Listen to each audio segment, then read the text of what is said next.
Oranges కన్నా 4 రెట్లు ఎక్కువ వైటమిన్ సి, ఆపిల్స్ కన్నా 2 రెట్లు ఎక్కువ ఫైబర్, అవకాడో కంటే కూడా 3 రెట్లు ఎక్కువ ప్రోటీన్ ఉంటుంది.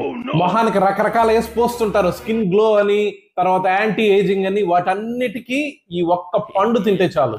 అదే కాదు, ఆ చెట్టు ఆకులు తీసి నవిలినా చాలు, లేదు వాటిని ఉడకేసుకొని ఒక డికాషన్ లాగా తాగిన నుంచి ఊసినా చాలు, చిగుర్ల వ్యాధులు రావు, నోట్లో అల్సర్స్ రావు, బ్యాడ్ బ్రెత్ రాదు, ఎక్సలెంట్ గా పనిచేస్తుంది. Muscle growth, skin growth, body repair కి ఒక అద్భుతం ఇది. ఒక మంచి ఇమ్యూనిటీ బూస్టర్, కోల్డ్ ఇన్ఫెక్షన్స్ అన్నిటిని దూరం చేస్తుంది, మన డైజెస్టివ్ సిస్టమ్ అంతా క్లీన్ చేస్తుంది, గట్ హెల్త్ కి ఒక అద్భుతం ఇది. డయాబెటిక్స్ అయితే దొరికితే ప్రతి రోజు మిస్ కాకుండా తినాలి ఈ పండుని. ఏంటది? జాంకాయ అమ్మా. మన జాంకాయ పాష్ ఫ్రూట్లు చెప్తారు, అవకాడో అని, డ్రాగన్ ఫ్రూట్ అని, స్టార్ ఫ్రూట్ అని, ఇవన్నీ మనకు దొరికిన కాస్ట్ ఎక్కువైనా జాంకాయ ఎక్కడైనా దొరుకుతుంది.